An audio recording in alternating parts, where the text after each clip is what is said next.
बहुत ही इंपॉर्टेंट ये आपका क्वेश्चन है, बिल्कुल डायरेक्ट आपको पूछा है स्वदेशी मूवमेंट के बारे में। स्टेटमेंट्स आपसे 2 पूछी है।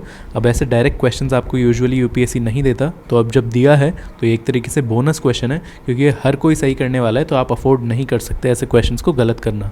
तो स्वदेशी मूवमेंट के बारे में स्टेटमेंट्स पढ़ने से पहले हम कुछ चीज़ें डिस्कस कर लेते हैं। जैसे स्वदेशी मूवमेंट बॉर्न कब हुआ, 1906 1905 अराउंड, और इसका रीज़न क्या था, क्योंकि 1905 में ही बंगाल पार्टीशन हुआ। बंगाल पार्टीशन जो कि कर्जन ने किया था, जिसको वापस रीयूनाइट कर दिया गया था 1911 में, बट पार्टीशन 1905 में हुआ था, और उसका डायरेक्ट रिजल्ट था बर्थ ऑफ स्वदेशी मूवमेंट।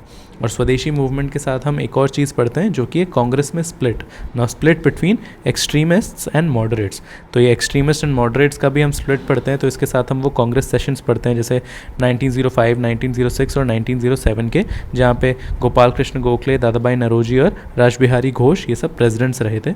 तो फाइनली सूरत में जब रासबिहारी घोष थे, तब सूरत स्प्लिट भी कहते हैं उसको, तब कांग्रेस में स्प्लिट हो गया था। तो स्वदेशी मूवमेंट के बारे में 2 स्टेटमेंट्स देखते हैं अब। That it contributed to the revival of the indigenous artisan crafts and industries. बिल्कुल, तो इंडिजिनस क्राफ्ट्स और आर्टिजन, क्योंकि नाम ही स्वदेशी है, तो स्वदेशी जो भी चीज़ें थी, तो अब वो चाहे क्राफ्ट्स हो चाहे इंडस्ट्रीज़ हो, तो उनको प्रमोट किया था। जैसे इंडस्ट्रीज़ की बात करें तो शिपिंग इंडस्ट्री को प्रमोट किया था। क्राफ्ट्स की बात करें तो मतलब जिस भी तरीके के नेशनल क्राफ्ट्स या सॉन्ग्स या नेशनल सॉन्ग्स, किसी भी तरीके के आपको एग्जाम्पल्स इसमें स्पेक्ट्रम में मिलेंगे इसके, जहाँ पे ये इंडिजिनस चीज़ों को रिवाइव करने की कोशिश की गई थी। सेकंड ऑप्शन है the national council of education वो establish as a part of Swadeshi movement.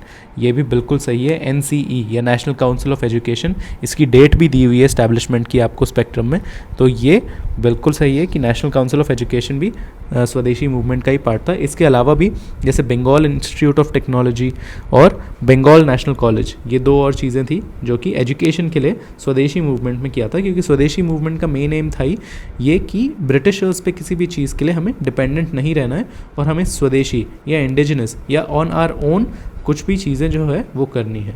तो answer for this question will be C 1 and 2। तो ये बिल्कुल डायरेक्ट क्वेश्चन आपसे स्पेक्ट्रम में पूछा है, तो इसलिए आपको ये सही करना ही है।